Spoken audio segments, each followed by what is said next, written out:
Continuando o nosso programa, nesta quinta-feira você participa. Pode mandar sua mensagem no nosso Twitter, Facebook, Instagram ou no WhatsApp 88028979. Já temos perguntas aqui para o doutor Bernardo Amorim, o nosso convidado de hoje. Estamos conversando sobre o mandato, a atuação lá na Assembleia Legislativa, mas também sobre política eleitoral e partidária. Doutor Bernardo, que agora está no PSDB, se organizando aí nessa pré-campanha para entrar em campanha eleitoral. Vonúvio. Carol, agora a gente traz duas informações sobre perdas, né, de pessoas importantes da política. Faleceu na madrugada desta quinta-feira, em Natal, o ex-senador Garibaldi Alves, pai do ex-governador do Rio Grande do Norte, Garibaldi Alves Filho, aos 98 anos.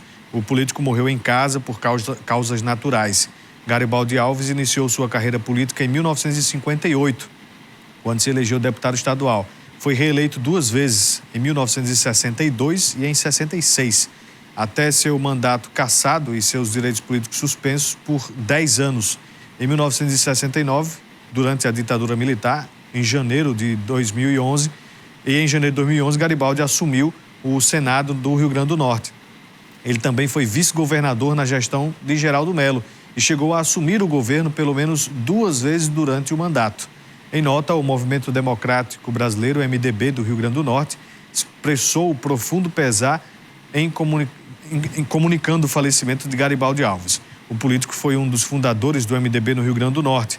Assumiu os cargos de deputado estadual, 3 mandatos, vice-governador, senador. Era filho de Manuel Alves Filho e Maria Fernandes Alves, viúvo de Vanice Chaves Alves e pai do ex-senador Garibaldi Alves Filho, de Paulo Roberto Chaves Alves, Maria Auxiliadora Alves dos Santos e Maria das Graças Alves Emerenciano. Além de 4 filhos, ele deixa 10 netos, 15 bisnetos e uma trineta. Garibaldi Alves era irmão dos também políticos Aloysio Alves e Agnello Alves e avô do deputado federal Walter Alves. Uma figura importantíssima, muito representativa da política norte-riograndense. Nossos sentimentos a toda a família e amigos. E neste dia 7, dia do jornalista, também tivemos uma outra perda. Morreu na madrugada desta quinta-feira o jornalista e professor Canindé Queiroz. A notícia foi divulgada na manhã de hoje e comoveu amigos, colegas e familiares. Canindé foi o fundador do jornal Gazeta do Oeste e marcou época à frente da coluna Penso Logo. O jornalista foi ainda vice-prefeito de Mossoró e professor universitário. Esta quinta-feira amanheceu mais triste. O Rio Grande do Norte, sobretudo Mossoró, acordou com a notícia da perda de um grande profissional, o jornalista Canindé Queiroz. O também professor chegou a participar do programa Mossoró de Todos os Tempos, aqui do grupo TCM Telecom, encabeçado pelo saudoso Milton Marques de Medeiros. Francisco Canindé Queiroz e Silva nasceu na cidade de Pau dos Ferros no dia 25 de abril de 1942. Agora, Canindé nos deixa. No dia 6 de abril de 2022, por volta das 23 horas, gravando mais uma lembrança para este 7 de abril. Além do Dia do Jornalista, agora, coincidência ou não, a data em que lembraremos do seu legado. Um de seus maiores feitos foi fundar o jornal Gazeta do Oeste, sendo uma verdadeira escola para muitos outros profissionais do ramo. Ele me ensinou tanto parte de estratégias, linhas editoriais, forma de ver o conteúdo, né? Trabalhar melhor o texto, a reportagem, né? Então aprendi muito do que é a reportagem com Canindé Queiroz. Canindé Queiroz se internou nesta terça-feira no Hospital Wilson Rosado, falecendo 2 dias depois por uma infecção generalizada. Canindé, ele fez história aqui no jornalismo, né? De Mossoró e todo o Rio Grande do Norte. Então, trabalhar ao lado dele, né, que era um ícone, né, uma história viva. Canindé sempre foi uma presença diária no nosso cotidiano. Canindé Queiroz construiu uma vida profissional e pessoal baseada no respeito e na coragem. Ele foi reitor da antiga URNE, hoje UERN, foi também diretor do Departamento de Economia e professor na instituição, foi vice-prefeito de Mossoró e também foi o fundador de um dos jornais mais reconhecidos da região Oeste Potiguar. O velório do jornalista acontece aqui na Igreja de São Vicente e conta com amigos, colegas e familiares dele. Conversamos com seu filho mais novo, que relembra detalhes que só alguém tão próximo poderia viver. Para a gente que é família, a gente não lembra o que ele fez, a gente lembra o que ele era, que era nosso pai. Ele tinha o hábito, por exemplo, de chegar e beijar a nossa cabeça na frente de quem tivesse, onde tivesse, podia ser numa solenidade, onde fosse. E isso a gente, depois de grande, barbado. Então, ele era um pai ótimo, um pai carinhoso, né? Tem muita falta dele, com certeza. Mas, pelo menos, nos acolhe saber que a cidade que ele amava tanto vai sentir saudade dele igual a gente. 25 anos de Dona Antônia foi trabalhando na casa de Canindé. Eu vou sentir muita saudade dele, porque eu que tomava de conta dele. Eu estive com ele nos últimos momentos dele, no hospital, quando a gente internou ele. Eu vou sentir muita falta. Muita falta. O que é que ele vai deixar para o senhor? Uma grande lacuna. Depois dos meus pais, ele ocupou esse espaço. O velório de Canindé Queiroz segue até amanhã desta sexta-feira. O sepultamento ocorre em seguida, às 8 horas, no Memorial Jardim das Palmeiras. O jornalista, que faria 80 anos no próximo dia 14 de abril, deixa sua esposa, seus filhos, netos e um legado que vai ser para sempre lembrado. Aí, nossos sentimentos à dona Maria Emília e também a todos os filhos, todos os familiares e aos amigos de Canindé Queiroz. Não convivi, não o conheci pessoalmente, mas tenho conhecimento de todo esse legado, toda essa importância e certamente é fundador de um dos jornais realmente mais conceituados e reconhecidos, como a repórter Luísa Gugel citou, aqui da região Oeste. O Gazeta do Oeste fez história realmente, faz parte da história de Mossoró e do Oeste e certamente tem uma imensa importância aqui para a nossa região e para o estado do Rio Grande do Norte.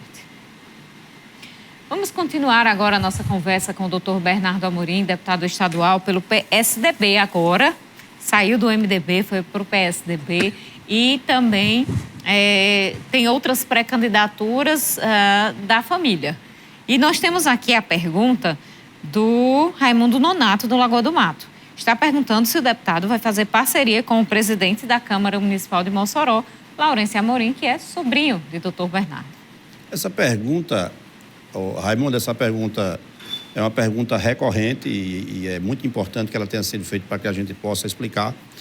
Eu e Laurêncio éramos como tocadores de viola, a gente era uma dupla. Eu era prefeito de Almirante Afonso, Laurêncio veio para Almirante Afonso, foi nosso candidato a prefeito lá, o povo de Almirante Afonso o elegeu e o reelegeu com nosso apoio. Após um mandato de 8 anos, Laurêncio veio fazer política em Mossoró e se filiou ao Solidariedade. Eu conversei com o Laurêncio, ele era candidato a deputado federal. Quando eu resolvi ser candidato a deputado estadual, eu conversei com o Laurêncio para que ele conversasse com a direção do Solidariedade e eu pudesse ser candidato pelo Solidariedade. Mas não sei por que a direção estadual, o deputado Kelps, disse que não me aceitava no Solidariedade. E aí, Laurêncio, ao voltar, eu perguntei, e agora? Eu sou candidato a deputado estadual, você é federal, como é que a gente faz?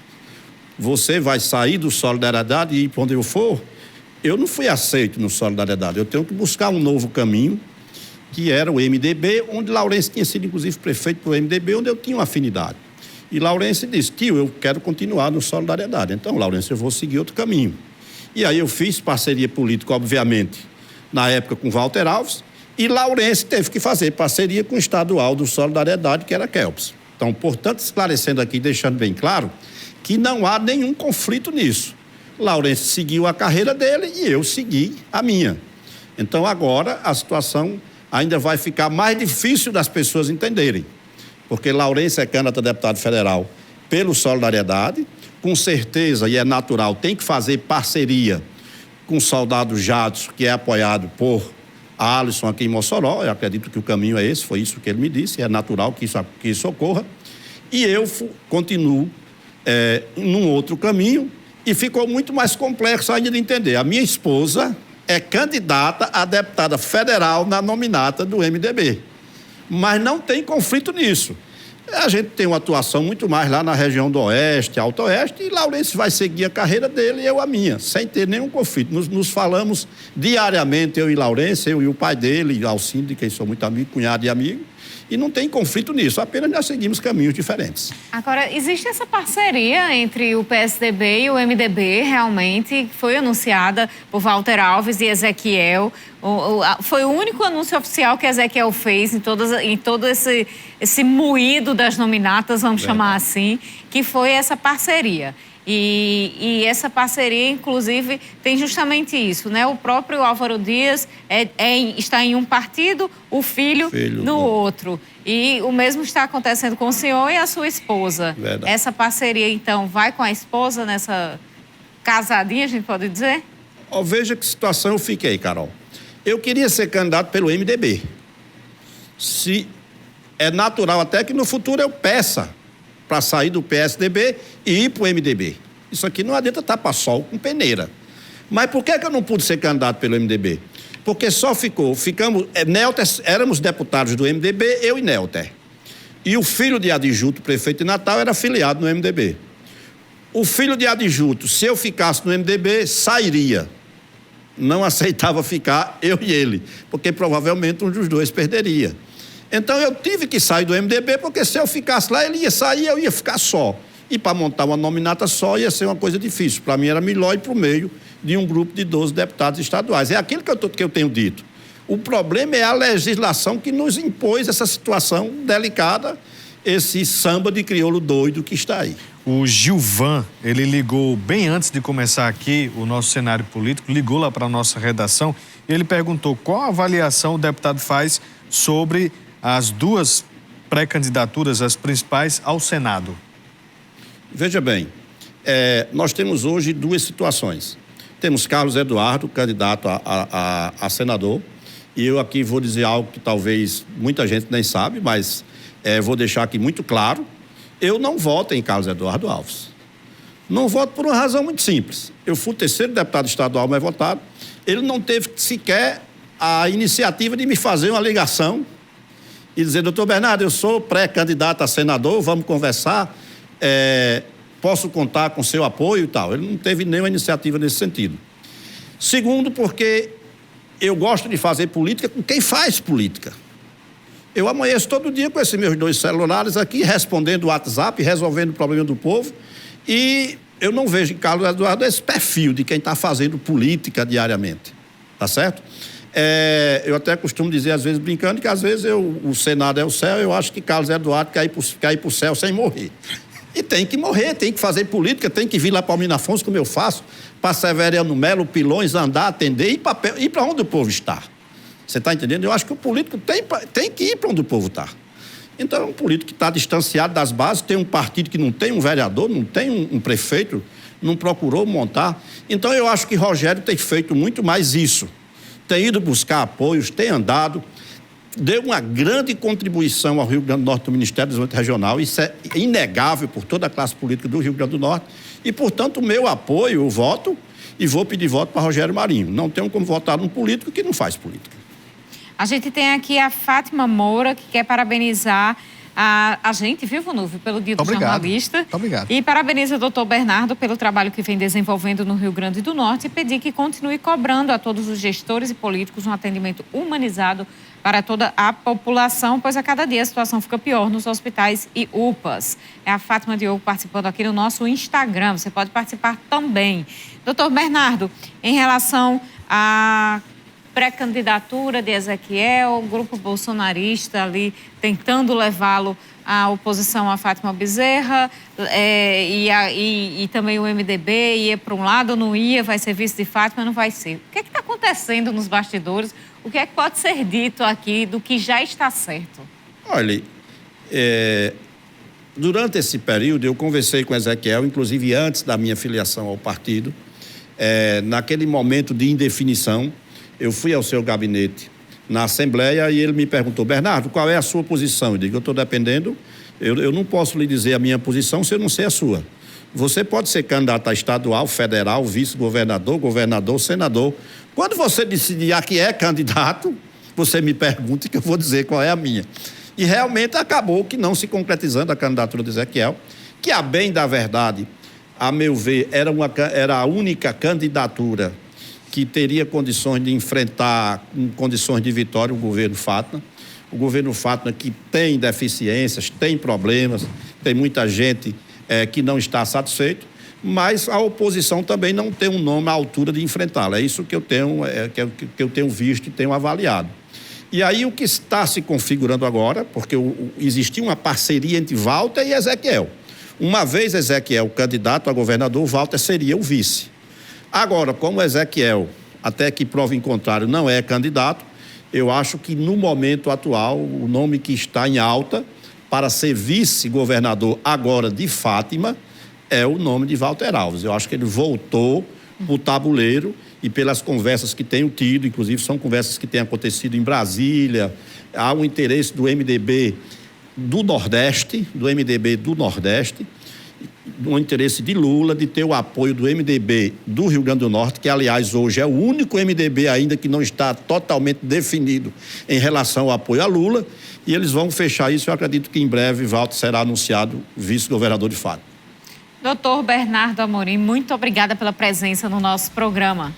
Eu é que agradeço, estou sempre à disposição, sempre bom vir aqui, Vonúvio, Carol e o povo moçoroense. Seja sempre bem-vindo, deputado. A você de casa, a gente agradece a audiência. Boa noite, até amanhã. Muito obrigada pela audiência. Amanhã a gente se encontra às 7h25 ao vivo aqui na TCM. Uma ótima noite, até lá.